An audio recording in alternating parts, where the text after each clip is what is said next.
యొక్క ఉదయకాల సమయంలో ఆరో ముద్ర గురించి మాట్లాడినప్పుడు మహాశ్రమల కళ గురించి మాట్లాడితే ఆరో ముద్ర ఓపెన్ చేయగానే జ్ఞాపకం చేసుకోవాల్సింది ఏంటి అంటే ఫియర్, భయం. భయాన్ని గురించి చూసినప్పుడు మానవుడు లోకంలో మీరు ఆలోచన చేస్తే అందుకు ఒక వ్యక్తి చెప్పారు ఏంటి అంటే ఆల్మోస్ట్ మనుషులు భవిష్యత్తు కోసం భయపడదాని గురించి మాట్లాడినప్పుడు 99% ఆఫ్ థింగ్స్ అన్నీ కూడా నిజంగా జరగవట లోకంలో చెప్పాలంటే. ఏంటి చెప్పండి, 99% అసలు చెప్పాలంటే వారు అనుకున్నది జరగదు. కానీ ఏం జరుగుతుంది, భయంతో కూడుకొని ఎన్నోసార్లు ఏంటంటే భయానికి లోనై ఏం జరుగుతుందో అనే విషయాన్ని గురించి ఆలోచన చేసే వ్యక్తులు ఉంటారు. కానీ ఇక్కడ ఉన్న ఈ భయాన్ని గురించి చూస్తే ఇది మీరు వినండి, ఈ 3.5 సంవత్సరాలు అంటే మొదటి 3.5 సంవత్సరాలు అక్కడ ఉన్నటువంటి అంత్యక్రీస్తు ప్రజల్ని శోధిస్తూ వచ్చాడు. ఆల్మోస్ట్ 4వ వంతు భూభాగం అంతా కూడా మరణించబోతున్నారని చూసాం. కానీ ఈ తర్వాత 3.5 సంవత్సర కాలము డైరెక్ట్గా దేవుడు మాత్రం సీన్లోనికి వచ్చి ఉగ్రత చూపించబోతున్నాడు. ఎవరు చెప్పండి, డైరెక్ట్ దేవుడే వచ్చి సీన్ చూపించబోతున్నాడు. కాబట్టి ఈ విషయాలు మీరు ఆలోచన చేసినప్పుడు ఇక్కడ దేవుని యొక్క వాక్యం చూస్తే అక్కడ ఉన్నటువంటి జనాంగం మీకు అర్థమవుతుంది కదా, అక్కడ ఉన్నటువంటి జనాంగం గురించి చూస్తే మేము మరణిస్తే బాగుండు అని అనుకునేవారు ఉంటారు. ఏంటి చెప్పండి, మేము మరణిస్తే బాగుండు అని చెప్పి సూసైడ్ చేసుకునే వ్యక్తులు ఎంతోమంది ఉంటారు. సో దీని గురించి మీరు ఆలోచన చేయాల్సిన విషయం ఏంటి అంటే ఈ యొక్క 6వ ముద్ర గురించి మాట్లాడినప్పుడు 3 విషయాలు చెప్తాను, చాలా త్వరితంగా మీరు జ్ఞాపకం చేసుకోండి. ఫస్ట్ థింగ్ ఏంటి అంటే retribution from God, reaction from the people, and third thing ఏంటి అంటే రిక్వెస్ట్ ఫ్రమ్ ద పీపుల్. ఈ 3 విషయాలని మీకు జ్ఞాపకం చేస్తాను. దేవుడే డైరెక్ట్గా ఈ 3.5 సంవత్సరాల్లో ఉన్నటువంటి ప్రజల్ని శిక్షించబోతున్నాడు.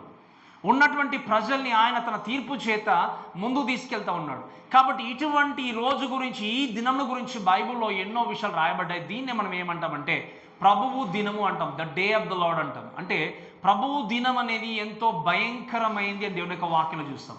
సో ఈ విషయాల గురించి మీరు మాట్లాడితే దయచేసి చూడండి, యోవేలు గ్రంథంలో కూడా 2వ అధ్యాయం తర్వాత చదువుకోండి. అక్కడ కొన్ని విషయాలు చూస్తున్నప్పుడు అక్కడ సూర్యుడు కానీ చంద్రుడు కానీ తన కలర్స్ మార్చుకుని ఎలా ఉంటారన్నది కూడా ప్రవచించాడు. ఈ ప్రవచనం అనేది అపోస్తుల కార్యంలో నెరవేర్చబడలేదు. చాలామంది ఏమనుకుంటారు, అపోస్తుల కార్యంలో నెరవేర్చబడింది అనుకుంటారు, అక్కడ నెరవేర్చబడలేదు. ఆ యొక్క విషయం అనేది ఇక్కడ శ్రమల కాలానికి సంబంధించింది. సో దీని గురించి మాట్లాడి దయచేసి కొన్ని విషయాలు మనం చదువుతూ ముందుకు వెళ్దాం. చూడండి 12వ వచనం చదువుకుందాం, దయచేసి దేవుని యొక్క వాక్యంలో 12వ వచనం.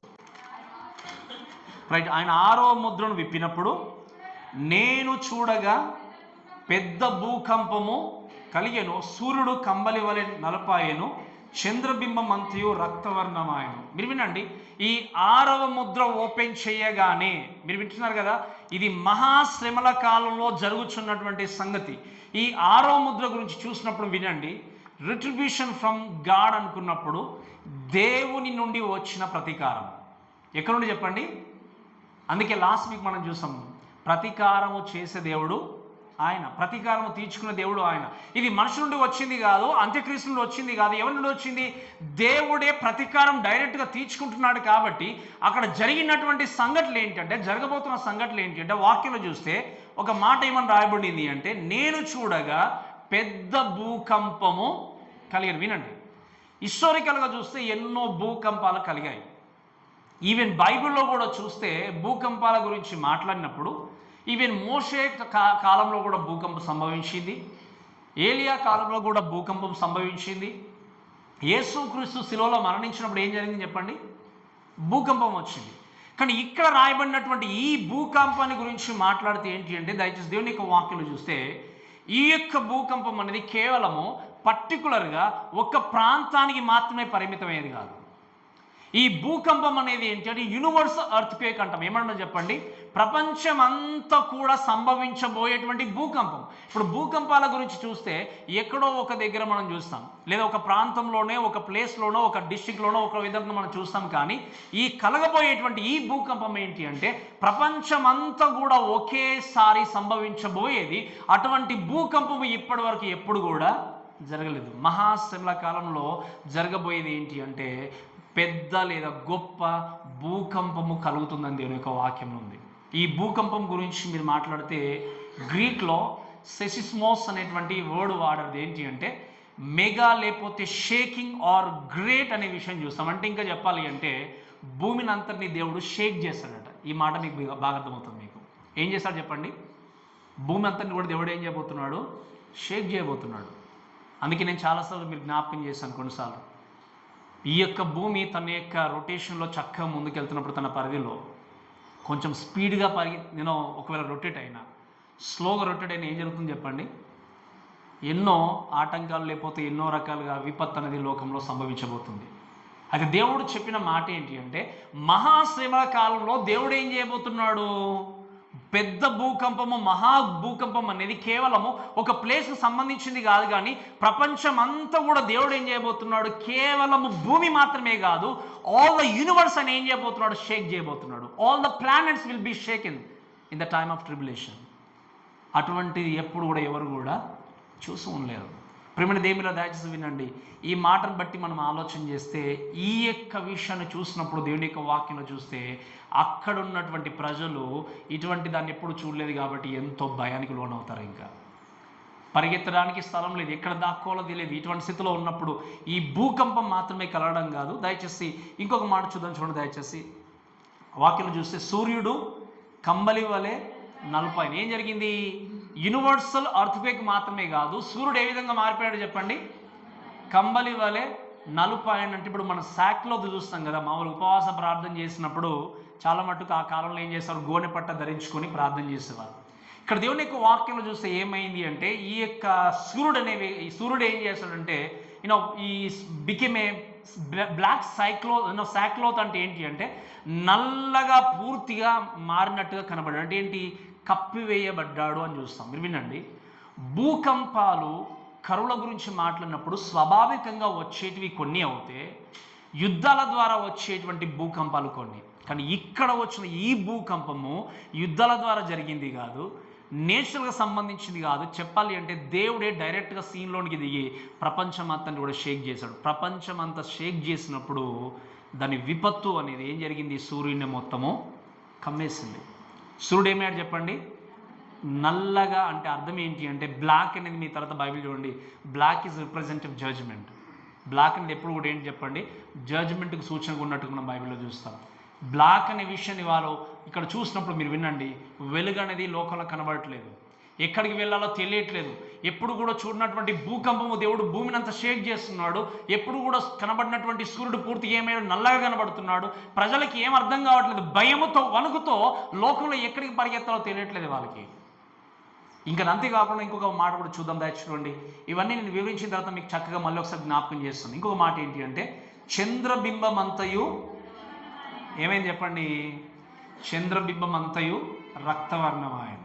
మనకు బాగా తెలుసు, చంద్రుడు స్వాభావికంగా స్వయం ప్రకాశం కానదు అని మనకు తెలుసు. అంటే ఏంటి? తనకు తానుగా లైట్ను ఇచ్చేటువంటి ఆ యొక్క చంద్రుడి గురించి మనం మాట్లాడినప్పుడు కాదు. కానీ ఏంటి? సూర్యుడు వచ్చే వెలుగు ద్వారా, కాంతి ద్వారా ఈ చంద్రుడు అనేటువంటి ఇదేం జరుగుతుంది? మనకు కాంతివంతంగా కనబడుతుంది. లోకంలో జరిగినటువంటి విపత్తులు కానీ ఇవన్నీ కూడా చూసినప్పుడు వాక్యంలో రాయబడిన మాట ఏంటి అంటే, ఆకాశంలో మహత్కార్యాలు జరగబోతాయని చెప్పి యోవేలు ఏం చేశాడు? ముందుగానే ప్రవచించాడు. ఆ మహత్కార్యాల గురించి మాట్లాడినప్పుడు లోకంలో జరిగేటువంటి ఈ యొక్క విపత్తులు కానీ, ఈ యొక్క నాశనం కానీ ఇవన్నీ చూసినప్పుడు చివరికి ఏం జరిగింది అంటే, చంద్రుడు రక్తవర్ణంగా మారిపోయినట్టుగా దేవుని యొక్క వాక్యం చూస్తాం. ఎప్పుడైనా చూసారా చంద్రుడు రెడ్గా ఉండడం కూడా? చూసారు ఎప్పుడైనా? చూడలేదు. ఈరోజు మిమ్మల్ని మోసం చేసే వ్యక్తులు లోకంలో ఎంతోమంది ఉండి ఇప్పుడే జరుగుతుంది, ఇదే జరుగుతుంది అనుకోవచ్చు. కానీ ఒక మాట చెప్తాను వినండి, ఇవన్నీ జరగడానికంటే ముందు నిజమైనటువంటి క్రైస్తవుడు లోకంలో ఏమవుతాడు? దయచేసి నాకు జాగ్రత్తగా ఏమవుతారు చెప్పండి? నిజమైన క్రైస్తవుడు లోకం నుండి ఎత్తబడతాడు. ఎవరైతే దేవుని కొరకు సరిగా జీవించరో, యేసుక్రీస్తు సొంత రక్షణ అంగీకరించరో, మేము నమ్ముకున్నామని చెప్పి వమ్ము చేసుకుంటూ లోకంలో బ్రతికేవారు ఉంటారో, ఇక్కడే వదిలివేయబడి దీని గుండా, ఈ శ్రమల గుండా ప్రయాణం చేయాల్సిందే తప్పించి నాదుడు ఎవరు లేరు. ఎందుకంటే అక్కడ డైరెక్ట్గా యుద్ధంలోనికి తీర్పును తీర్చే వ్యక్తి ఎవరున్నారు చెప్పండి? అక్కడ దేవుడే ఉన్నాడు. ఒక మాట చెప్తాను అంటే చాలా జాగ్రత్తగా, మనకి ఏదైనా ఆపద వచ్చింది అనుకోండి, ఎక్కడికి పరిగెత్తాం మనము? చాలాసార్లు దేవుని దగ్గరికి. మరి దేవుడే డైరెక్ట్గా ఎన్నో మనల్ని శిక్షించడానికి ముందుకు పరిగెత్తలు వచ్చాడు అనుకోండి, ఎవరి దగ్గర పరిగెత్తారు? ఇంకా ఎక్కడ పరిగెత్తారు? అవకాశం లేదు. ఈరోజు అందుకే మరొకసారి దేవుడు మనతో మాట్లాడేది ఏంటి అంటే, ఇటువంటి మహాశ్రమల కాలం నుండి ఎవరు తప్పించబడతారు అంటే కేవలం యేసు క్రీస్తును సొంత రక్షకునిగా విశ్వసించిన వ్యక్తే. ఇక్కడ దేవుని యొక్క వాక్యం చూస్తే చంద్రబింబం అంతయు కూడా ఏమైపోయింది, రక్తవర్ణంగా మారిపోయింది. అంతేకాకుండా ఇంకొక మాట ఏముంది అంటే 13వ వచనంలో చూస్తే ద స్టార్స్, ఇక్కడ వాక్యం చూడండి, పెద్ద గాలి చేత ఊగులాడు అంజూరపు చెట్టు నుండి కాలపు కాయలు రాలినట్టు ఆకాశ నక్షత్రములు భూమి మీద రాలిన దేవుని యొక్క వాక్యం చూస్తాం. ఈ మాటను బట్టి చూస్తే ఏంటి అంటే the stars are involved as the whole universe shake. అంటే ఏంటి అంటే ఈ యొక్క ఉన్నటువంటి ఆకాశంలో ఉన్నటువంటి ఈ యొక్క నక్షత్రాలన్నీ కూడా రాలినట్టుగా మనం చూస్తాం. మనకు తెలుసు, మీకు ఒక క్వశ్చన్ డౌట్ రావాలి ఏంటి అంటే, నక్షత్రములు భూమి కంటే పెద్దగా ఉండేటివా చిన్నగా ఉండేటివా చెప్పండి? పెద్దగా ఉండేటివి భూమి మీదకి పడుతున్నాయంటే ఎలా ఉంటుంది అని మీకు డౌట్ రావచ్చు. మీరు వినండి, చాలా జాగ్రత్తగా వినాల్సిన విషయం ఏంటి అంటే, సూర్యుని కంటే దాదాపుగా 1,00,000 రెట్లు ఎక్కువ ఉన్నటువంటి ఈ నక్షత్రాలన్నీ కూడా దేవుడు చెప్పే మాట ఏంటి అంటే, మహాశ్రమల కాలంలో కేవలము దేవుడు భూమిని మాత్రమే కాదు విశ్వాన్ని షేక్ చేసినప్పుడు నక్షత్రాలన్నీ కూడా ప్రయాణం చేస్తూ అక్కడ నుండి ఏంటి మనము గ్రహ శకలాలు అంటాం కొన్ని, మీరు విన్నారు కదా, ఆస్ట్రాయిడ్స్ అంటాం అనుకోండి. మీరు హిస్టారికల్ కూడా చూడొచ్చు. ఎప్పుడో నేను పుట్టక ముందు మా అమ్మమ్మ, అంటే నేను పుట్టిన తర్వాత చిన్నతనంలో మా అమ్మమ్మ చెప్పేది నాకు, నువ్వు పుట్టక ముందు ఒకటి జరిగింది ఏంటంటే స్కైలాబ్ అనేది, నాకు తెలిసి మీకు కొంతమంది వినొచ్చు, అది జరిగింది, దాన్ని ఎలానో తీసుకెళ్ళి అక్కడ వేశారన్నట్టుగా మా అమ్మమ్మ చెప్పింది నాకు కొన్ని సందర్భాల్లో.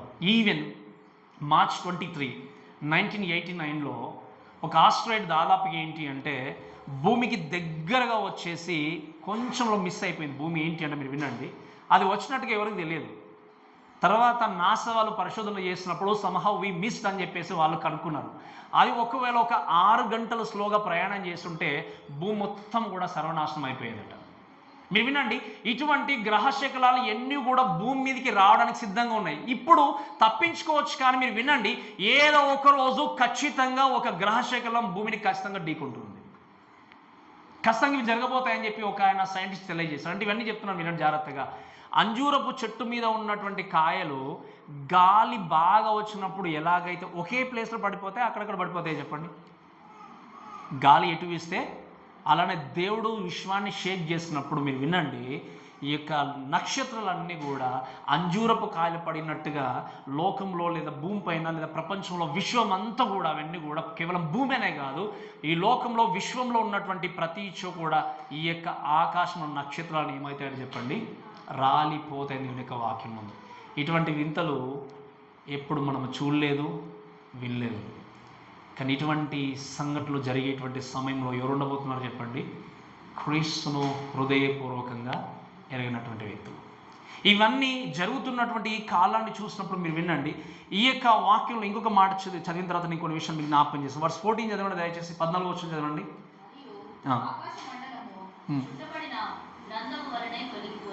ఏంటంటే ఆకాశ మండలము చుట్టబడిన గ్రంథం వల్లే ఏమైపోయింది, తొలగిపోయాను అనే విషయం చూసినప్పుడు మీరు వినండి, అసలు ఆకాశంలో చుట్టబడిన విధంగా ఏంటంటే ఇప్పుడు గ్రంథం చుట్ట ఉంది, దాన్ని ఏం చేస్తాం మనము, దాన్ని ఒకవేళ గ్రంథం చుట్టను ఓపెన్ చేసి మళ్ళీ క్లోజ్ చేసి ఓపెన్ చేసి మళ్ళీ క్లోజ్ చేస్తే ఏం జరుగుతుంది కొన్ని రోజులకు చెప్పండి? ఏం జరుగుతుంది? లోపల కొంచెం అది బాగా తీయడము క్లోజ్ చేయడము ఓపెన్ చేయడము క్లోజ్ చేయడం ద్వారా లోపల ఏమైతే చిన్నగా చినిగిపోయినట్టుగా జరుగుతుంది. దేవుడు కూడా ఏ విధంగా చెప్పాడంటే ఆకాశ మండలాన్ని దేవుడు ఏం చేయబోతున్నాడా, దాన్ని ఈ వాక్యంలో చూస్తే రాయబడిన మాట ఏంటి అంటే దాన్ని తొలగిపోయే విధంగా లేదా విధంగా తీసివేసే విధంగా జరగబోతుందని నేను ఒక వాక్యం. ఇంకా చెప్పాలంటే వాక్యం రాయబడిన మాట ఏంటి అంటే అది చుట్టబడిన గ్రంథము వలనై తొలగిపోయేను అంటే ఏంటంటే మీరు వినండి చాలా జాగ్రత్తగా. ఒకరోజు ఈ యొక్క మాటను బట్టి గుర్తు చేసుకోవాల్సింది ఏంటి అంటే హోల్ స్కై అంటే ఉన్న విశ్వం అంతా కూడా ఒకరోజు తొలగింపబడుతుంది. There will be no more planets, no more earth. ఇప్పుడు కనబడేటువంటి ఏ విశ్వము కూడా మరలా ఉండబోతుంది. దీన్ని అంతా ఏం చేస్తున్నాడు దేవుడు, చుట్టూ వేసి తొలగించబోతున్నాడు. ఇంకా మనం ఆలోచన చేయాలి అంటే ఈ మాటను బట్టి చూస్తే ఏంటి అంటే అక్కడ ఉన్నటువంటి ఈ స్కై మొత్తం డిసప్పేర్ అయిపోయి మొత్తము కూడా దేవుడు తీసివేయబోతున్నాడు. తీసివేసి మనందరినీ ప్రేమించిన దేవుడుగా మన కోసము క్రొత్త ఆకాశమును క్రొత్త భూమిని ఏం చేయబోతున్నాడు దేవుడు నిర్మించబోతున్నాడు. ఈ మాటలు విని ఒక్కసారి దయచేసి మన జీవితాన్ని మనం పరీక్షించుకుంటూ ముందుకు వెళ్దాం. ఎన్ని కార్యాలు జరిగించే ఈ యొక్క దేవుడు, మన దేవుడు సార్వభౌమ అధికారాన్ని కలిగినటువంటి దేవుడు. ఈరోజు మీరు వినండి, మాటలు విన్నప్పుడు ఈ లోకంలో ఎంతోమంది ప్రయాసపడి లోకంలోనే చివరి వరకు బ్రతకను, శాశ్వతకాలం ఇక్కడే ఉంటానని చెప్పేసి లోకాన్ని ప్రేమించి లోకం కోసం పరిగెత్తి ఉంటే ఈ మాట వినండి, మీరు కట్టుకున్నది ఏదైనా సంపాదించడానికి చెప్తున్నాను. సంపాదించుకోకూడదు నేను చాలాసార్లు చెప్పాను. ఏ విధంగా చెప్పాను? సంపాదించుకోవాలని ప్రథమ స్థానం ఎవరికి అని చెప్పాను నేను? దేవుడికి. ఇలా దేవుని వాక్యాన్ని, దేవుని మందిరాన్ని, దేవుని యొక్క సంధి వ్యర్థం చేసి లోకల పరిగెత్తే వ్యక్తులు జ్ఞాపకం చేసుకోవాల్సింది ఏంటంటే, నువ్వు సంపాదించిందంతా దేవుడు ఒక చుట్టేసి ఏం చేస్తారు? ఇంకా చెప్పాలంటే క్లియర్ చెప్తానండి, డిస్పోజల్ అంటే తెలుసా మీకు? డిస్పోజల్ అంటే ఏంటి చెప్పండి? డిస్పోజల్ గ్లాస్ అంటాం మనం. ఒకరోజు దేవుడి విశ్వాసాన్ని తీసల పడేయబోతున్నాడు. Then what is the use if you don't know about Jesus? యేసుక్రీస్తు నువ్వు తెలుసుకోకపోతే, నువ్వు సంపాదించుకునేది, నువ్వు దాచిపెట్టుకునేది, నువ్వు కట్టుకునేది, నువ్వు చేసేదంతా కూడా ఒకరోజు దేవుడు ఇలా చుట్టేసి తీసి పడేయబోతున్నాడు. అందుకే నేను ఎప్పుడు చెప్తాను మీకు, పర్మనెంట్ ఉండే దాని గురించి మీరు ఏం చేయండి? శ్రద్ధ చూపించని చెప్తాను ఎప్పుడు కూడా. పర్మనెంట్ దాని గురించి మీరు ఆరాటపడని చెప్తాను. ఇక్కడ మీరు ఎంత సంపాదించుకున్నా అక్కడ సంపాదించుకోకపోతే వ్యర్థము. ఇక్కడ ఎన్ని సంపాదించుకుని ఎన్ని కట్టుకున్నా కూడా అక్కడ నువ్వు దేవునితో శాశ్వతంగా ఉండబోతున్నానా లేదనే విషయాన్ని గుర్తిరగకపోతే వినండి, ఎవరు కూడా ఆ రోజు మిమ్మల్ని తప్పించే వ్యక్తి లేడు. ఎందుకంటే దేవుడే డైరెక్ట్గా సీన్లోకి వచ్చాడు ఆ రోజు. ఈరోజు మాట్లాడిన ప్రేమ దేవుడు దయచేసి నేను చెప్పే మాట ఏంటి అంటే, నిజంగా నీవు నిరీక్షణ కలిగి ఉండి యేసుక్రీస్తు వచ్చే టైంలో ఎత్తబడతాను అన్నటువంటి నిరీక్షణ నీకుందా? ఖచ్చితంగా దేవుని దగ్గరికి వెళ్తానన్న నిరీక్షణ నీకు ఉన్నదా? ఒక్కసారి జ్ఞాపకం చేసుకుంటూ దయచేసి ముందుకు వెళ్ళాల్సిందిగా నేను మనవి చేస్తున్నాను. అంతేకాకుండా మనం చదువుతూ దయచేసి చూడండి, ఇంకేం జరిగిందట? ప్రతి కొండయు ప్రతి ద్వీపమును వాటి స్థానములు తప్పేది. మీరు అనుకోవచ్చు కొండలు ఎలా జరుగుతాయండి, ద్వీపాలు ఎలా జరుగుతాయి అనుకోవచ్చు. యేసుక్రీస్తు కాలంలో we know for sure only 5 continents ఉండేవి మనకి. ఇప్పుడు ఎన్ని ఉన్నాయి చెప్పండి? ఎన్ని ఖండాలు ఉన్నాయి? 7, అంతే కదా. అప్పుడు 5. అంటే జియోగ్రఫికల్గా చూసినప్పుడు మీరు వినండి, కొంచెం జియోగ్రఫికల్గా కొంచెం భూకంపమో లేదా రోడ్డు కొన్నిసార్లు చిన్న భూకంపాలు వస్తున్నాయి, స్ట్రక్చర్ అంతా మారిపోతుంది. అలాంటిది దేవుడు ఏమన్నాడు? I just wanted to shake all the earth. అంటే నాట్ ఓన్లీ ఎర్త్, ఏంటి, యూనివర్స్ని, లోకాన్ని, విశ్వాన్ని దేవుడు ఏం చేయబోతున్నాడు? షేక్ చేయబోతున్నాడు. ఏం జరుగుతుందో చెప్పండి? ఇంకా ప్రతి కొండయు ప్రతి ద్వీపంలో ఏం జరుగుతుందో చెప్పండి? దాని స్థానంలో తప్పిపోవును అన్నట్టుగా దేవుని యొక్క వాక్యం చూస్తాం. ఈ మాటను బట్టి మీరు చూడాల్సిన విషయం ఏంటంటే దయచేసి ఒకసారి మీరు గమనించండి. ఈ లోకంలో ఉన్నటువంటి ప్రతీది కూడా దేవుడు ఏం చేయబోతుందంటే తీసేసి పడేయబోతున్నాడు. అంటే ఈ కంట్రోల్స్ ఎవ్రీథింగ్.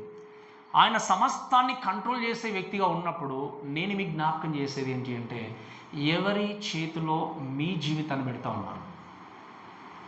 ఒకసారి ఒక మాట చూడండి దయచేసి. ఇవన్నీ జరుగుతున్నప్పుడు మనం ఏం చేయాలి అని అంటే, 2వ పేతురు రాసినటువంటి పత్రిక 3వ అధ్యాయము 10, 12 నుండి కొన్ని వర్షాలు చదవండి దయచేసి. 2వ పేతురు 3వ అధ్యాయం 10వ వచనం. అయితే ప్రభువు దినము దొంగ వచ్చినట్లు వచ్చును, ఆ దినమున ఆకాశంలో చదవమ్మా. లయమైపోను, భూమియు దాని మీద కృత్యములను పారిపోవును, కాలిపోవును, ఇవన్నీ లయమైపోవును గనుక ఆకాశంలో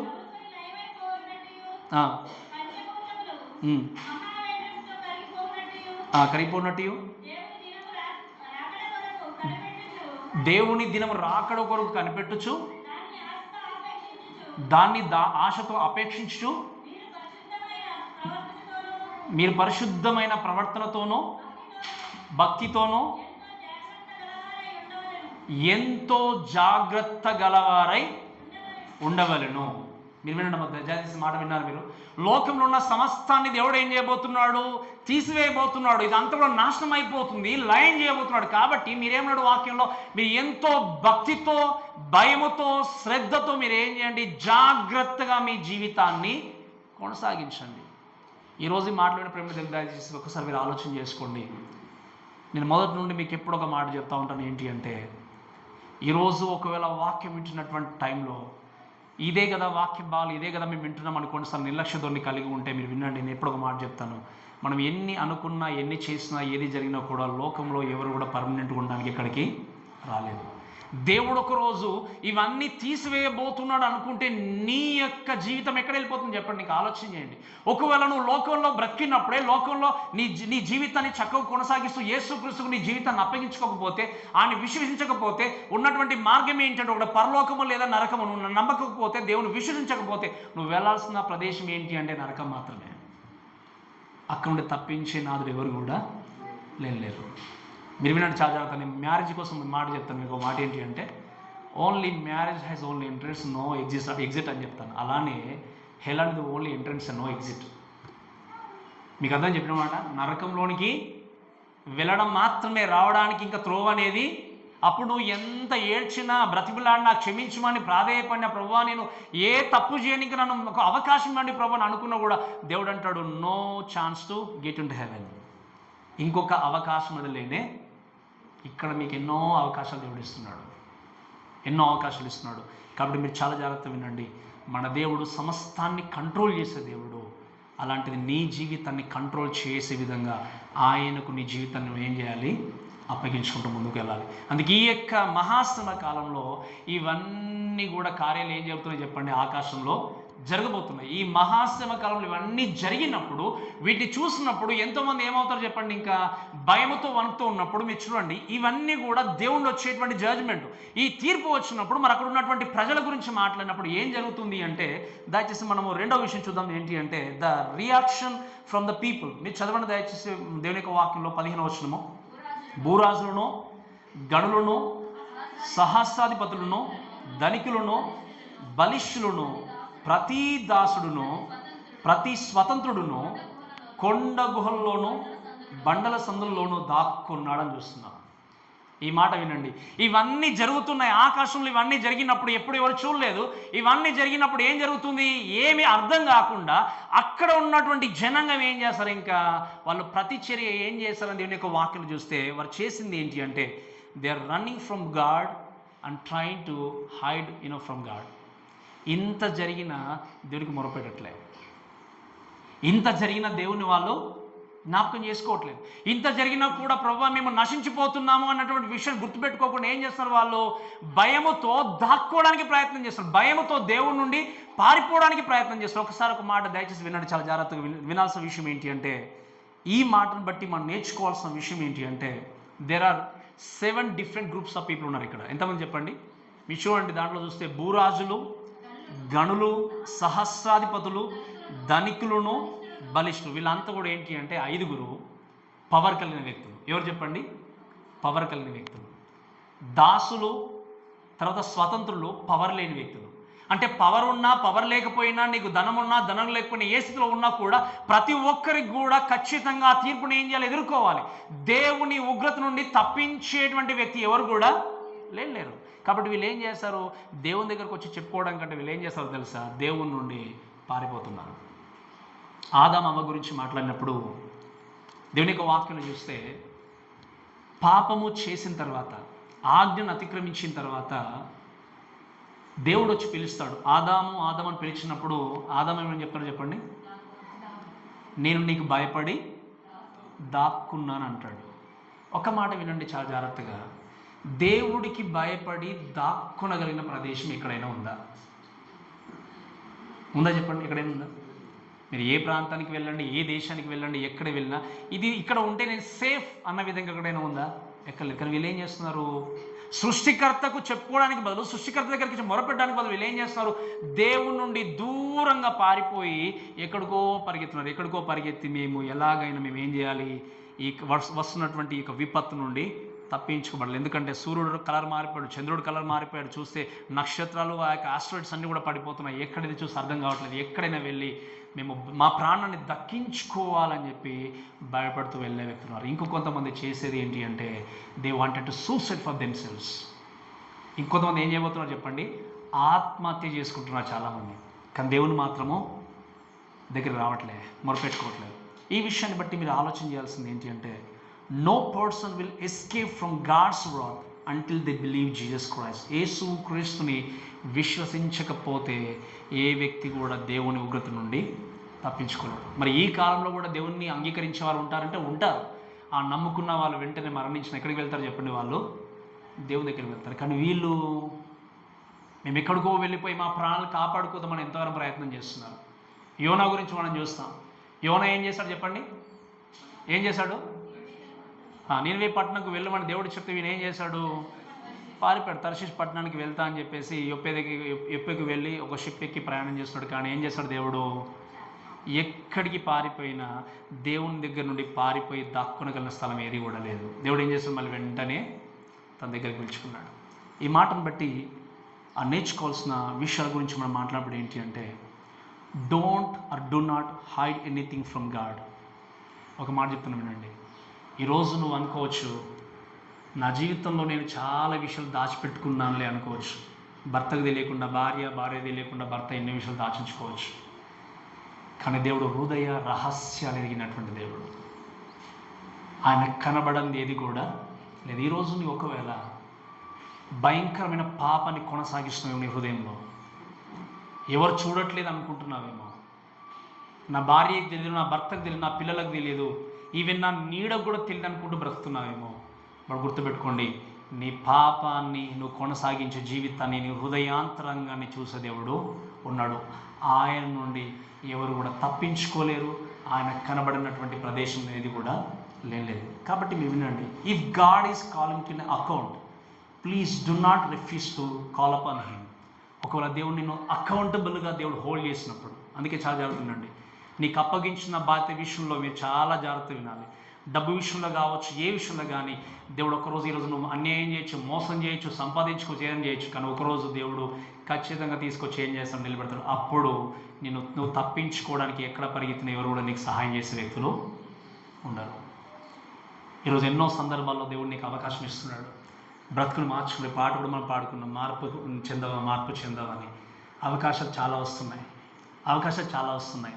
కానీ నువ్వు పాపాన్ని ఇంకా కొనసాగిస్తున్నావు. నీ పనిలో ఒకవేళ పవిత్రత లేదేమో, నీ పనిలో కానీ నీ వర్క్లో కానీ అన్యాయం చేస్తున్నావేమో, దేవుని మోసగిస్తున్నావేమో, దేవుని సొమ్మును తింటున్నావేమో. ఒక్కసారి ఆలోచన చేయండి. నువ్వు దేవుని నుండి తప్పించుకోలేవు. ఈరోజు మనుషులు మోసం చేయొచ్చు, ఈరోజు మనుషులకు కనబడకుండా నువ్వు పనులు జరిగించవచ్చు, మనుషులకు కనబడకుండా నాకు అన్నీ తెలుసు అన్నట్టుగా నువ్వు జీవితాన్ని కొనసాగించవచ్చు. నాకు అన్నీ తెలిసిన, నాకు తక్కువైంది ఏది కూడా లేదనుకోవచ్చు. ఒక ఆత్మీయుడిగా, ప్రార్థనాపరుడుగా, వాక్యం ఎరిగిన వ్యక్తిగా నేనే గొప్పవాడుగా లోకంలో జీవించవచ్చు. కానీ గుర్తుపెట్టుకోండి, దేవుడు చెప్పే మాట ఏంటంటే ఒకరోజు అన్నీ కూడా తేట తెల్లమైపోతాయి. అప్పుడు నువ్వు ఏ విధంగా కూడా తప్పించుకోవడానికి అవకాశము లేదు. ఈరోజు ఈ మాట్లాడిన ప్రేమ దేవుని, God is giving in one more chance. Maybe today is the last day of your life. We don't know exactly. ఈరోజు నీ జీవితం చివరిది కావచ్చు. ఇప్పుడే ఈ క్షణంలో మరణించడానికి సిద్ధంగా ఉండొచ్చు. ఒకవేళ దేవుడు నీ ప్రాణాన్ని అడగవచ్చు. ఇప్పటికైనా దేవుడు అవకాశం ఇస్తున్నాడు. Confess your self. నీ జీవితంలో ఒక్కసారి క్షమాపణ కోరుకోండి. దేవుని ప్రభువా, ఈ తప్పు నేను చేస్తాను, ఈ పాపం చేస్తాను, ఈ అబద్ధం ఆడుతున్నాను, ఈ మోసం చేస్తున్నాను, ఈ విధంగా నేను పాడు చేస్తాను, ఈ విధంగా మనుషులు పాడు చేస్తున్నాను, ఈ విధంగా నేను సంఘాన్ని పాడు చేస్తున్నాను, ఈ విధంగా సమాజాన్ని పాడు చేస్తున్నాను, దయచేసి నన్ను క్షమించమని కోరుకుంటే is right to forgive you. If you don't ask forgiveness, నువ్వు ఒకవేళ క్షమాపణ కోరుకోకపోతే వినండి, వీళ్ళు ఏం చేస్తారు? ఎక్కడ వెళ్ళాలో పరిగెత్తడానికి ప్రయత్నం చేసుకుని ఎక్కడ అవకాశమో లేదు. ఈరోజు నువ్వు దేవుడు ఇచ్చిన అవకాశాలన్నీ దుర్వినియోగం చేసుకుంటున్నావేమో. అందుకే నేను మొట్టమొదటి క్వశ్చన్ అడిగాను, ఎంతవరకు వాక్యాన్ని జాగ్రత్తగా వింటున్నారని చెప్పేసి. ఎన్నోసార్లు, ఎన్నో వారాలుగా, ఎన్నో విధాలుగా, ఎన్నో చర్చెస్కి ఎంతోమంది క్రైస్తవులు చక్కగా రెడీ అయిపోయి బైబిల్ పట్టుకొని చక్కగా వెళ్ళిపోతారు చర్చ్కి. బట్ బైబిల్ నిజంగా చేతిలో ఉండడం కాదు, నీ హృదయంలో వాక్యం లేకపోతే నిజంగా నేను పరలోకం తీసుకెళ్తానంట దేవుడు. ఒక్కసారి చెప్పండి, మీ గుడ్డల మీద చేసుకొని నిజంగా మీరు పరలోకంకి వెళ్ళే అర్హత మీకుందా? నాకు లేదు. కానీ దేవుడు నన్ను క్షమించి పరలోకం తీసుకెళ్తున్నాడు. And if you do not ask forgiveness from the Lord, you are not worthy to get in to heaven. ఈరోజు నిజంగా మీకు నిరీక్షణ ఉందా? నిజంగా మీరు దేవుని దగ్గరికి చేరగలరా? మీ జీవితంలో పాపని వదిలేయకుండా, మోసాన్ని వదిలేయకుండా, అక్రమాన్ని వదిలేయకుండా, అన్యాయాన్ని వదిలేయకుండా ఖచ్చితంగా దేవుడు నేను ప్రతిరోజు వస్తున్నాను, కూర్చున్నాను, వెళ్ళిపోతున్నాను అనుకొని నువ్వు వాక్యాన్ని శ్రద్ధగా వినకపోతే, ఆలకించకపోతే, హృదయంలోనికి వాక్యాన్ని తీసుకోకపోతే, స్థిరపరచుకోకపోతే నువ్వు దేవుని దగ్గరికి వెళ్ళగలుగుతావు? అలా అనుకుంటే మనకంటే ముందు అన్నిలో వెళ్ళిపోతారు. ఎందుకంటే వాళ్ళకన్నా గౌరవం చర్చిని చూసినా, బైబిల్ చూసినా మొక్కుంటూ వెళ్ళిపోతారు. బయట ఉన్నటువంటి భక్తి పరలోకం నిన్ను చేర్చలేదు. బయట కనబడేటువంటి ఆత్మీయత నేను పరలోకము చేర్చలేదు. మనుషుల దగ్గర నటించేటువంటి జీవితం నేను పరలోకం చేర్చలేదు. నీ జీవితము ఏ విధంగా ఉండాలి అంటే క్రీస్తును గణపరిచేది ఉండాలి, క్రీస్తును మహేపరిచేది ఉండాలి. కానీ ఇక్కడ ఉన్న ఈ వ్యక్తులు ఏం చేశారు? ఎన్నో విధాలుగా ప్రయత్నం చేసినా కూడా అక్కడికి వచ్చేసరికి వారిని తప్పించే వ్యక్తి ఎవరు కూడా లేరు. No one will escape from the wrath of God until you confess yourself and believe His word. ఆయన ఒకరు అంగీకరించకపోతే, ఆయన వాక్యం నమ్మకపోతే నిన్ను తప్పించే నాదుడు ఎవరు కూడా లేరు. అందుకే ఈ మాట మరొక్కసారి జ్ఞాపకం చేస్తున్నాను, వినండి. అందుకే లాస్ట్ వీక్ చెప్పాను, మిమ్మల్ని అందరూ నేను ఎక్కడ చూడాలి, ఎక్కడ చెప్పండి, అదే నా తాపత్రయం. ఈరోజు ఈ మాటలు మీకు కఠినంగా ఉన్నా, నొప్పి కలిగిన, ఎందుకంటే ఒకరోజు అక్కడ సంతోషిస్తారని, ఒకరోజు అక్కడ సంతోషంగా ఉంటారని, ఒకరోజు దేవునితో సమాధానంగా ఎల్లకాలం జీవిస్తారని. ఈ లోకంలో ఎంత సమాధానంతో ఉన్నా, ఎన్ని సంపాదించుకున్నా, ఎటువంటి అనారోగ్యం లేకుండా జీవించినా, దిస్ ఈజ్ నాట్ పర్మనెంట్. దేవుడు ఏమన్నాడు, నేను డిస్పోజల్ లాగా దీన్ని ఏం చేస్తాడు, తీసేస్తాడు. ఈరోజు ఈ మాటలు బట్టి ఒక్కసారి మీ జీవితాన్ని పరీక్షించుకుని దయచేసి ముందుకు వెళ్ళాల్సిన ప్రయత్నం చేస్తూ మీరు వినండి. Everything is useless.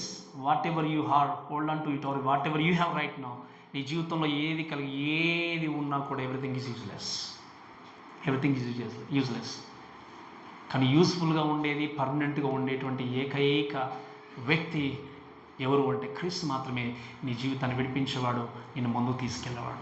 అందుకే మీరు వినండి, మనం ఎంతగా దేవుణ్ణి తప్పించుకొని పరిగెత్తాలని చూసినా దేవుణ్ణి తప్పించుకోవడానికి ఎక్కడ స్థలం అనేది లేనే లేదు. కాబట్టి ఈ సమయంలో దయచేసి మీరు ఒకవేళ నిజంగా ఇంకా కూడా దేవునికి నచ్చినటువంటి పాపంలో కానీ, అక్రమంలో కానీ, అన్యాయంలో కానీ ఉన్నట్టయితే, this are right time to come to Jesus and ask him, because he is compassionate God to forgive you. ఆయన ఎవరిని త్రోసివేయట్లేదు. త్రోసివేశాడు చెప్పండి, ఎవరైనా త్రోసివేశాడా?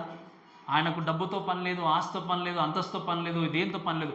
ఎవరైతే వచ్చి ప్రభువా నన్ను క్షమించు, నన్ను మీ యొక్క కుమారుడిగా అంగీకరించండి ప్రభువా అనే వాక్యంలో మనం చూస్తాం కదా, తనను ఎందరు అంగీకరించు అనగా తన నామమందు విశ్వాసం ఉంచు ప్రతి వానికి, ఒక్కరికి అని చెప్పాలి, ఇద్దరికి అని చెప్పాలి, ఏమన్నాడు వాక్యంలో, ప్రతి వానికి దేవుని పిల్లవుటకు అధికారమును అనుగ్రహించున్నాడు. సో ఈరోజు ఒకరు నువ్వు దేవుడికి దూరంగా ఉన్నావేమో, దేవుడు తప్పించుకుంటూ పరిగెత్తున్నావేమో, ఒక్కసారి దేవుని దగ్గరకు వచ్చి ప్రభువా నన్ను అంగీకరించండి, నా పాపాన్ని తీసివేయండి, నన్ను పరిశుద్ధపరచండి అంటే దేవుడు ఏం చెబుతున్నాడు చెప్పండి, క్షమించడానికి సిద్ధంగా ఉన్నాడు.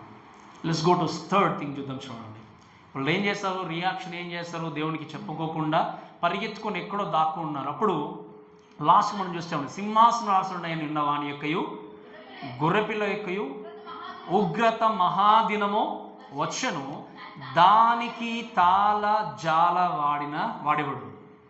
ఏంటంటే చెప్పండి, దేవుడు అంటే సింహాసనాసనమైనటువంటి దేవుని యొక్క ఉగ్రత దినం వచ్చినప్పుడు దానికి తట్టుకునే వ్యక్తి ఎవరు లేరు. ఇంకా అది తట్టుకొని నిలబడిన వ్యక్తి ఎవరైనా ఉన్నారని క్వశ్చన్ చేస్తున్నాడు అక్కడ దేవుడు. ఉన్నారని చెప్పండి, ఎవరు లేరు. అప్పుడు వీళ్ళు చేసిన మూడో విషయం ఏంటంటే, దయచేసి దేవుని యొక్క వాక్యం చూస్తే, the request from the people అనుకున్నప్పుడు, వీళ్ళు ఇటువంటి సిచ్యువేషన్ గుండా వెళ్తున్నప్పుడు, ఇంత మహాశ్రమల కాలంలో ఉన్నప్పుడు ఎక్కడో దాక్కోవడానికి ప్రయత్నం చేసి పరిగెత్తారు. అట్లీస్ట్ ఆ టైంలో అయినా దేవుని దగ్గరకు వచ్చి ప్రభువా నన్ను క్షమించమని అడగకుండా వాళ్ళు ఏం చేశారు, they trying to request something else rather than creator. ఏంటి వాక్యంలో ఏమని రాయబడింది అంటే, మీరు మా మీద పడి ఆయన సన్నిధికిని గొర్రెపిల్ల ఉగ్రతకును మమ్మను మరుగు చేయడని పర్వతములతోనో బండలతోనో. వినండి, they praying to mother nature అంటాం మనం, ప్రకృతికి, అంతే కదా. దేనికి వేడుకుంటున్నారు చెప్పండి, వీళ్ళు కొండలకి, గుట్టలకి, చెట్టులకి అన్నట్టుగా ప్రార్థన చేస్తున్నారు. కానీ వాటి అన్నింటినీ కదిలించేటువంటి శక్తిమంతులైన దేవుణ్ణి ఏం చేస్తున్నారు, రిజెక్ట్ చేస్తారు. ఈరోజు ఈ మాటలు దేవుని బిడ్డ దయచేసి వినండి. ఈ సిచ్యువేషన్ గుండా వెళ్తున్నా, ఇంత మహాశ్రమ కాలం గుండా వెళ్తున్నా కూడా దేవుడికి వ్యతిరేకంగా వాళ్ళు తిరిగి వాళ్ళు ప్రార్థన మొర ఎవరికి పెట్టుకుంటున్నారు అంటే, కొండలతోనూ, వాక్యం ఏముంది, బండలతోనూ చెప్పుచున్నారు. ఇక్కడ వినండి, ఈరోజు క్రైస్తవులు ఉన్నటువంటి ఎంతోమంది వ్యక్తులు కూడా ద రియల్ క్రియేటర్ అయినటువంటి జీసస్ను పూజించే విషయంలో, ఆరాధించే విషయంలో ఎంతో దూరం ఉన్నటువంటి వ్యక్తులు ఉన్నారు చాలామంది. అందుకే నేను చెప్తాను, మీరు చాలా జాగ్రత్తగా వినండి. ఒక క్రైస్తవులు జీవితాన్ని కొనసాగిస్తున్నప్పుడు లోకములో ఉన్నటువంటి అన్యాచారమైన పద్ధతులు ఇంకా పాటించడానికి వీల్లేదు. ఈరోజు మంచిదేమో, ఈరోజు మంచిది కాదనుకుంటే ఇంకా నువ్వు ములుగుచున్నావు అంటే నువ్వు క్రైస్తవుడి కాదు.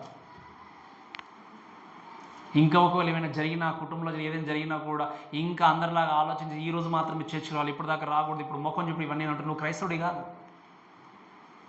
నువ్వు ఇంకెక్కడ ఉన్నావు, అన్ని ఆచరణలు బ్రతుకుతున్నావు అంటే ఇంకా నీకు దేవుడి గురించి ఇంకా పూర్తిగా నీకు తెలియదు. ఈరోజు ఈ వాక్యం వినండి దయచేసి. ఇక్కడ ఉన్నటువంటి ఈ జనులు కూడా ఆపదలో కష్టాల్లో క్రియేటర్ అయినటువంటి దేవునికి మొరపెట్టకుండా కొండలతోనూ బండలతోనూ మొరపెట్టుకుంటున్నారు. వినండి, ఏమైనా యూజ్ ఉందా? వాక్యం అందుకు ఒక మాట ఉంది, యెషయా గ్రంథంలో మనం చూస్తాం. ఒక వ్యక్తి, మీకు తెలుసు కదా ఈ యొక్క వాక్యం, ఒక వ్యక్తి అడవికి వెళ్ళాడు. వెళ్ళి ఏం చేశాడు? ఒక మొద్దును నరుక్కొని వచ్చాడు. నరుక్కొని వచ్చి ఏం చేశాడు చెప్పండి? చక్కగా దాన్ని కట్ చేసి దాన్ని ఏం చేశాడు? యెషయా గ్రంథంలో కట్ చేసి ఏం చేశాడు? ఆయన చక్కగా దాన్ని పొయ్యి పేర్చుకొని దానిపైన రొట్టెలు చేసుకున్నాడు, మాంసం వండుకున్నాడు. రొట్టెలు మాంసం బాగా తినేశాడు. తిన్న తర్వాత ఏం జరిగింది? కొంచెం కట్టెలు మిగిలాయి. అప్పుడు ఏం చేశాడు చెప్పండి? ఆ కట్టెలతో మళ్ళీ కూడా చలిమంట వేసుకొని చక్కగా కూర్చున్నాడు. ఏం చేశాడు? ఫస్ట్ నరుక్కొని వచ్చాడు, కట్ చేసి రొట్టెలు తీసుకొని తిన్నాడు, మాంసం వండుకొని తిన్నాడు, మిగిలిన దాంతో చలి కాచుకున్నాడు. అన్నీ అయిపోయిన తర్వాత కూడా ఇంకా మిగిలింది. అప్పుడు ఏం చేశాడు? ఆ చెట్టు ముద్దును తీసుకొని కొంత భాగాన్ని చెక్కి ఒక చిన్న ప్రతిమలాగా చేసుకొని దాన్ని నిలబెట్టి, నీవే నా దేవుడు, నన్ను రక్షించుము అని ప్రార్థన చేశాడు. ఇక్కడ దేవుణ్ణి నమ్మకంగా గుర్తిరగకుండా ఇంకా లోకానుసరమైన జీవించే వ్యక్తులకి, ఆచరణలు పాటించే వ్యక్తులకి ఆ వ్యక్తికి పెద్ద తేడా లేదు. ఉందంటారా? ఏమన్నా చెప్పండి, ఉందంటారా? ఆ వ్యక్తిని చూసి మనం నవ్వుతాం, నిజంగా అంత పిచ్చాయన్నా అనుకుంటాం. మరి మీరు ఎటువంటి ఒకవేళ నిజంగా ఇంకా లోకంలో ఆచరణలు పాటిస్తూ ఉంటే, ఇంకా జీవిస్తూ ఉంటే, మీరు కూడా అటువంటి వ్యక్తే. మిమ్మల్ని కూడా అంటాడు దేవుడు, వీరు బూడిద తింటున్నాడు అంటాడు. మిమ్మల్ని చూసి అంటాడు దేవుడు. ఆ వ్యక్తిని చూసి అనడం కదా, ఏమంటాడు? మీరు కూడా బూడిదను తింటున్నారు. ఈరోజు నువ్వు ప్రశాంతంగా దేవుడు నీకు అవకాశం ఇచ్చినప్పుడు, నీ జీవితాన్ని సరి చేసుకున్న అవకాశం ఇచ్చినప్పుడు, ఇవన్నీ వినకుండా ఇంకా కూడా సృష్టిని పూజించుకుంటూ జీవిస్తున్నావేమో. సృష్టిని పూజించే వ్యక్తి సృష్టికర్తను ఎప్పుడు కూడా ఆరాధించలేడు. అందుకే నేను చెప్తాను, the first and primary place ఎవరికి ఉండాలి చెప్పండి? హృదయంలో. ఎవరికి? దేవుణ్ణి ప్రేమించే వ్యక్తి ఎన్ని నష్టాలు వచ్చినా, అవమానాలు ఎదురైనా, ఎంతమంది అసహించుకున్నా దేవుణ్ణి మహిమపరచడానికి ప్రయత్నం చేస్తాడు. సెకండ్ థింగ్ ఏంటంటే, ఈ డోంట్ ప్లే, ఇంకా చెప్పాలంటే don't act himself to satisfy some other people. ఎవరిని కూడా నటించే జీవితాన్ని ఎప్పుడు కలిగి ఉన్నాడు. నటన బ్రతుకుని ఏం చేస్తాడు చెప్పండి? తీసివేసుకుంటాడు. అందుకే ఈ లోకం యొక్క నటన గతించిపోతుందని దేవుని యొక్క వాక్యం ఉంది. ఒకరోజు ఏమవుతుందో చెప్పండి? లోకం యొక్క నటన అంతా కూడా, అసలు లోకాన్ని దేవుడు ఏమన్నాడు? చుట్టూ వేస్తాడు. ఇంకా లోకం ఏముంటుంది, మనుషులు ఏమంటారు? ఈరోజు నేను ఈ మాటను బట్టి మీకు జ్ఞాపకం చేసే విషయం ఏంటి అంటే, మీరు వినండి, ఇక్కడ ఉన్నటువంటి ఈ వ్యక్తులకి రిపెంటెన్స్ లేదు. But instead of they trying to please God, but there ఏం చేశారు? They trying to talk to rocks. ఆ యొక్క బండలకి, కొండలకి వాళ్ళు ఏం చేస్తున్నారు? మొరపెట్టుకుంటూ జీవిస్తున్నారు. జీవము లేని ఏది కూడా మిమ్మల్ని జీవింపజేయలేదు.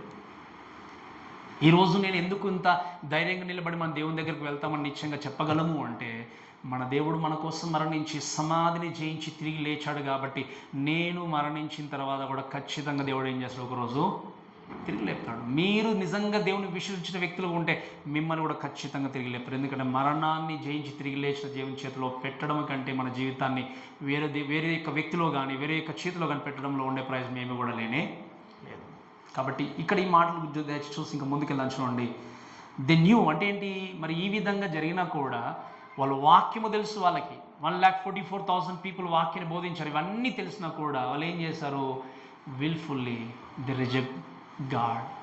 ఈరోజు నీకు వాక్యం తెలుసు, అన్నీ తెలుసు, కానీ నువ్వు అన్నీ ఎరిగిన తర్వాత కూడా, దేవుని యొక్క వాక్యం ఎరిగిన తర్వాత కూడా, ఇవన్నీ తెలిసిన తర్వాత కూడా ఇంకా రిజెక్ట్ చేస్తున్నావు దేవుణ్ణి. ఇది తప్పు అని తెలుసు కానీ తప్పు చేస్తాం మనం. ఈ విధంగా ఉండకూడదు తెలుసు కానీ ఇంకా ఆ విధంగా ఉంటాం. ఎందుకు? ఈ విధంగా వినండి, వీళ్ళకి అన్నీ తెలుసు కానీ ఏం చేస్తారు? వీళ్ళు రిజెక్ట్ చేశారు కాబట్టి వాళ్ళ యొక్క డెస్టినేషన్ ఎక్కడికి చెప్పండి? నరకమే. ఇంకో మాట చెప్తాను వినండి. కొంతమంది అనుకుంటారు ఇంకా మన చనిపోయిన తర్వాత దేవుడు వచ్చేంత వరకు ప్రశాంతంగా దేవుడు రెస్ట్ ఇస్తారు అనుకోండి. రెస్ట్ లేదు, ఏం లేదు. మీరు వినండి, అంత అబద్ధం. No purgatory, nothing. If you believe Jesus you will get into heaven. If you don't believe will get into hell. That's all. No more kind of resting place. దేవుడు వచ్చేంత వరకు చక్కగా అందరూ కూడా రెస్ట్లో ఉంటారు అనుకోవచ్చు. మనం లాస్ట్ వీక్ చూస్తాం, వధింపబడిన ఆత్మలు ఏం చేస్తున్నారు చెప్పండి? మొరపెట్టుకుంటున్నారు, ప్రభువా ఎప్పుడు అది జరుగుతుందా అని చెప్పి. నువ్వు క్రీస్తుని అంగీకరిస్తే పరలోకం వెళ్తావు, అంగీకరించకపోతే నరకమే. అంగీకరించిన వ్యక్తిని దేవుడు ఏం చేస్తాడు? ఈ భూమిని, ఆకాశాన్ని తొలగించి మరలా నూతన భూమి, నూతన ఆకాశంలోకి ఏం చేయబోతున్నాడు? మనల్ని తీసుకెళ్ళబోతున్నాడు. కాబట్టి ఈ విషయాలన్నీ కూడా జ్ఞాపకం చేసుకుంటూ దయచేసి వినండి. Nobody able to stand against this wrath. ఆయన యొక్క ఉగ్రతకి ఎదురు తిరిగి నిలబడే వ్యక్తులు ఎవరు కూడా లేరు. కాబట్టి ఈరోజు ఒకే విషయాన్ని దయచేసి మీరు అర్థం చేసుకోవాల్సిన విషయం ఏంటి అంటే, ఇంకా కూడా ఈ సిచ్యువేషన్లో బ్రతుకుతూ, ఈ స్థితిలో జీవిస్తూ, దేవుడు అవకాశం ఇచ్చిన తర్వాత కూడా దాన్ని విస్మరించి, ఒకవేళ నిజంగా వాక్యానుసరంగా ఈ విధంగా ఉండకూడదు, ఈ విధంగా ఉండాలని తెలిసిన తర్వాత కూడా ఈ వ్యక్తుల్లాగా ఒకరు రిజెక్ట్ చేసినట్టయితే, మీరు వినండి, మిమ్మల్ని తప్పించే నాదుడు వ్యక్తి ఎవరు కూడా లేరు. నీకు అన్నీ తెలిసిన తర్వాత కూడా ఇంకా దేవుడు రిజెక్ట్ చేస్తున్నావేమో, అన్నీ తెలిసిన తర్వాత కూడా ఇంకా లోకం వైపు పెరుగుతున్నావేమో. ఈ విధంగా చేయడం సరైనది కాదని తెలుసు వాక్యానుసారం, కానీ ఏం చేస్తాము? వాక్యం కంటే నేను మనిషిని సాటిస్ఫై చేయాలి, వాక్యం కంటే ఈయనేమనుకుంటాడు, ఆయన ఏమనుకుంటాడు, ఆవిడ ఈమెమనుకుంటాడు, ఈ విధంగా వీళ్ళ గురించి అందుకే చెప్పాను. ఇదంతా కూడా ఒకరోజు ఏమైపోతుంది, డిస్పోజల్గా దేవుడు పడేస్తున్నాడు. దానిలో నీవు నేను ఎంత. బట్ ఈ సృష్టి కంటే, ఈ లోకంలో ప్రతిదానికంటే విలువైనటువంటి ప్రాణులుగా మన దేవుడు క్రియేట్ చేస్తాడు. ఆ విలువైన ఆత్మలు కలిగిన మనందరం కూడా దేవుని దగ్గరికి చేరగలగాలి. మీరు అంటే సమయం ఉన్నప్పుడే క్రీస్తుని ఏం చేయాలి? విశ్వసించాలి. ఇటువంటి మహా ఉగ్రత దినమందు ఒక మాట చెప్పిన ముగిస్తాను చూడండి. ఈ ఉగ్రత దినం నుండి తప్పించుకునే వ్యక్తి ఎవరు అంటే కేవలము క్రీస్తును విశ్వసించిన వ్యక్తే. మరి ఇటువంటి మహాశ్రమల కాలం గుండా మీ బంధువులు వెళ్ళాలనుకుంటున్నారా? మీరు మీ స్నేహితులు వెళ్ళాలనుకుంటున్నారా? ఒకవేళ రక్షింపడినటువంటి తల్లిదండ్రులు ఉంటే, ఒకవేళ ఇంకా కూడా ఈ యొక్క ఆచారంలో వ్యవహారంలో జీవించి ఇంకా సరైన విధంగా నామకర్త క్రైస్తవులు ఉంటే, సంఘానికి సరిగా లేకుండా, ప్రార్థన సరిగా చేయలేకుండా, రక్షణ భాగ్యం సరిగా లేకుండా, దేవుని నమ్ముకున్న క్రైస్తవులు అని చెప్పుకునే గుంపులు ఉన్నప్పుడు వారి పట్ల మీకు శ్రద్ధ ఉండకూడదా? మీకు శ్రద్ధ లేదు అంటే ఏ వ్యక్తి కూడా, దేవుణ్ణి ప్రేమించే ఏ వ్యక్తి కూడా ఎదుటి వ్యక్తి మహాశ్రమలోనికి వెళ్ళాలని ఎవరు కూడా కోరుకోరు. If you love your Jesus, you will tell others to make a way out out of this wrath. ఈ యొక్క రాత్ నుండి, లేకపోతే ఈ యొక్క ఉగ్రత నుండి తప్పించుకోవడానికి నువ్వేం చేస్తావు? నీ యొక్క బంధువులకి, నీ స్నేహితులకి, కుటుంబస్తులకి ఏం చేస్తావు? ఈ విధంగా అయితే ఏం చేయగలరు? ఉగ్రత నుండి తప్పించుకోగలరు. ఈరోజు మరొక్కసారి జ్ఞాపకం చేసి ముగిస్తాను, వినండి చాలా జాగ్రత్తగా. ఈ మహా ఉగ్రత నుండి తప్పించుకునే వ్యక్తులు ఎవరు అంటే క్రీస్తుని సొంత రక్షకునిగా విశ్వసించిన వ్యక్తులు మాత్రమే. ఈరోజు నీకు అనిశ్చయత ఉంటే, ప్రైజ్ ది లార్డ్, అనిశ్చయత ఉంటే నువ్వు చేయాల్సింది ఏంటి అంటే దేవుని దగ్గరికి వెళ్ళి దేవుని యొక్క వాక్యాన్ని చేత పట్టుకొని నీ బంధువులకి, నీ స్నేహితులకి, నీ యొక్క కొలీగ్స్కి, నీ యొక్క కుటుంబానికి, ఇంకా ఆ నామకార్థంగా బ్రతికే ప్రతి క్రైస్తవుడికి నువ్వు చేయాల్సింది ఏంటి అంటే ఆశలు సంపాదించుకోవడం కంటే, లోకంలో ప్రయాసపడడం కంటే ముందు ప్రభువును సంపాదించుకోవాలి, ప్రభు కొరకు జీవించాలి అనే విషయాన్ని మీరు జ్ఞాపకం చేయాలి. ఎందుకు అంటే ఇప్పుడు జ్ఞాపకం చేయకపోతే ఒకరోజు మీరు వారిని ఎక్కడ చూడాలి చెప్పండి? ఎక్కడ చూడాలి? నరకంలో చూడాలి. అయ్యో ప్రభువా, నా యొక్క బంధువే, నా అన్ననే, నా తమ్ముడే, నా అక్కనే, నా చెల్లి, కొంచెం నేను వచ్చాను కదా, నేను ప్రార్థన చేశాను కదా, నన్ను బట్టి రికమెండేషన్తో అంటే రికమెండేషన్ పనిచేయ అక్కడ రోజు. No recommendations. నా రికమెండేషన్ నా పిల్లలకు పనిచేయదు, వాళ్ళ రికమెండేషన్ నాకు పనిచేయదు, యువర్ రికమెండేషన్ ఎవరికి పనిచేయదు. ఇప్పుడు బ్రతుకున్నప్పుడు మాత్రమే ఛాన్స్ అని ఉంది. కాబట్టి ఈ విషయం గుర్తుపెట్టుకుంటూ ఒక్కసారి మీ జీవితాన్ని పరీక్షించుకుంటూ, ఒకవేళ ఇంకా క్రీస్తును సొంత రక్షకుడిగా గుర్తిరగకపోతే, ఇంకా కూడా నేను నిజంగా ఈ ఉగ్రతకు లోనవుతానేమో, నిజమైన రక్షణ ఆలోపన లేదు అనుకుంటే, ఈరోజు దేవుడు మీకు అవకాశం ఇస్తున్నాడు. మీలో దాగి ఉన్న ప్రతి పాపాన్ని బయట పెట్టేసి, దేవా నన్ను క్షమించండి, ఈ మోసం నాలో ఉంది, ఈ అబద్ధం నాలో ఉంది, ఈ యొక్క అసహించుకునేటువంటి స్థితి నాలో ఉంది, ఈ విధంగా నేను మీకు తెలియకుండా ఎన్నో పాపాలు జరిగిస్తున్నాను, ఈ అక్రమాన్ని, అవినీతిని దయచేసి ఈరోజు నీ దగ్గర నేను ఒప్పుకుంటున్న ప్రభువా అని మీరు ప్రార్థన చేస్తే, త్రోసివేయకుండా హక్కున చేర్చుకున్న దేవుడు ఆయనే. కాబట్టి ఈ విషయం గుర్తుపెట్టుకొని మనందరం ప్రార్థనపూర్వకంగా సిద్ధపడుతూ, సమాజం కొరకు, లోకం కొరకు ప్రయాసపడుతూ అనేకలను దేవుని దగ్గర తీసుకొచ్చేటువంటి పాత్రలుగా దేవుడు మనందరినీ కూడా వాడుకునే విధంగా ప్రార్థన చేస్తూ ముందుకు వెళ్దాం. కాబట్టి ఈ మాటలను మనల్ని దేవుడు దీవించి ఆస్వాదించును గాక. ఆమేన్.